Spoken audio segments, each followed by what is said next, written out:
नमस्कार। आज हम बात कर रहे हैं खाना पकाने वाले तेलों की।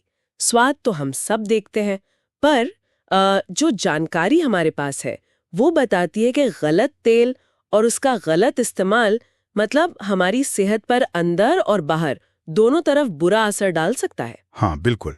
पाचन से लेकर स्किन बालों तक पर। सही कहा। तो ये स्रोत हमें तेल की मात्रा, कौन सा तेल चुनें, कब इस्तेमाल करें, कैसे करें, इस सब पर अहम जानकारी देते हैं। और ये जानना बहुत जरूरी है क्योंकि तेल रोज के खाने का हिस्सा है, पर इसे लेकर ना बहुत गलतफहमियां हैं। हाँ वही। स्रोत तो ये भी कहते हैं कि तेल का गलत इस्तेमाल मोटापा, हार्ट प्रॉब्लम, डायबिटीज, यहाँ तक कि कैंसर से भी जुड़ा हो सकता है। तो चलिए जरा गहराई से समझते हैं इन बातों को। बिल्कुल, ये समझना जरूरी है कि तेल शरीर में करता क्या है और सही चुनाव कैसे हमें लंबे समय तक ठीक रख सकता है। अच्छा, तो सबसे पहले कितना तेल? स्रोत कहते हैं कि दिन में बस 2-3 छोटे चम्मच, इससे ज्यादा नहीं।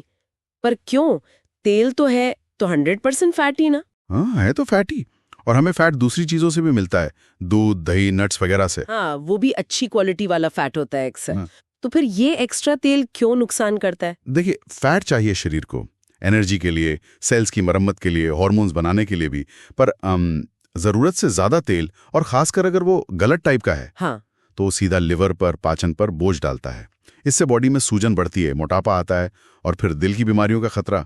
स्रोत इस बारे में काफी साफ बताते हैं। समझ गई। और तेल इस्तेमाल करने का सही समय, क्या इसके बारे में भी कुछ कहा गया है? जैसे सुबह या रात में कम? हाँ बिल्कुल।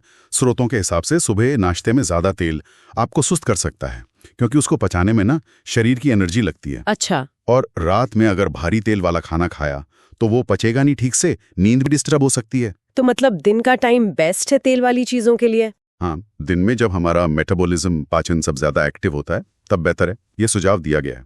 ठीक है। तो मात्रा हो गई, समय हो गया, अब आते हैं असली मुद्दे पर। कौन सा तेल? स्रोत तो रिफाइंड तेलों को लेके बहुत सख्त है। सनफ्लावर, सोयाबीन, कनोला, इन्हें खतरनाक बताया गया है। ऐसा क्यों? हाँ, इसकी वजह है वो रिफाइनिंग की प्रक्रिया। तेल को साफ करने, गंध हटाने और लंबा चलाने के लिए ना उसे बहुत बहुत ज्यादा टेम्परेचर पर केमिकल्स के साथ ट्रीट करते हैं। ओह। इस प्रोसेस में होता क्या है कि तेल के जो नेचुरल गुण हैं, जो हेल्दी फैट्स हैं, वो खत्म हो जाते हैं और वो बन जाते हैं खतरनाक ट्रांस फैट्स। और यही ट्रांस फैट फिर मोटापा, डायबिटीज, हार्ट अटैक, कैंसर, इन सब के लिए जिम्मेदार हो सकते हैं, जैसा स्रोत बताते हैं। बिल्कुल। मतलब विज्ञापनों पर तो बिल्कुल नहीं जाना चाहिए जो कहते हैं दिल के लिए अच्छा है। स्रोत तो साफ मना करते हैं। बिल्कुल, विज्ञापन भ्रामक हो सकते हैं। स्रोत साफ तौर पर कहते हैं कि बेहतर विकल्प है कोल्ड प्रेस तेल, मतलब कच्ची घानी। कच्ची घानी? हाँ, जिन्हें बिना ज्यादा गर्मी या केमिकल के निकाला जाता है। इससे उनके पोषक तत्व बचे रहते हैं, जैसे सरसों, नारियल, तिल, मूंगफली। इनके कोल्ड प्रेस तेल अच्छे हैं। जैतून का तेल और घी भी अच्छे हैं, पर वो शायद थोड़े महंगे पड़ते हैं। हाँ, वो भी बेहतरीन है, पर कीमत एक फैक्टर है। एक और जरूरी बात जो स्रोतों में है, तिल और मूंगफली तेल के बारे में। हाँ हाँ, वो ओमेगा 3 और ओमेगा 6 वाला पॉइंट। सही पकड़ा। इनमें ओमेगा 6 ज्यादा होता है, तो अगर आप ये तेल इस्तेमाल कर रहे हैं तो साथ में ओमेगा 3 वाली चीजें जैसे अलसी या अखरोट जरूर खाएं, वरना शरीर में सूजन बढ़ सकती है। अच्छा, ये तो जरूरी बात है। हाँ, जबकि सरसों और नारियल तेल में ये बैलेंस थोड़ा बेहतर होता है और इनका स्मोकिंग पॉइंट भी भारतीय खाने के लिए ठीक है। एक और टिप थी शायद, मौसम के हिसाब से तेल बदलने की। गर्मी में नारियल, सर्दी में सरसों। हाँ, ये भी एक सुझाव है।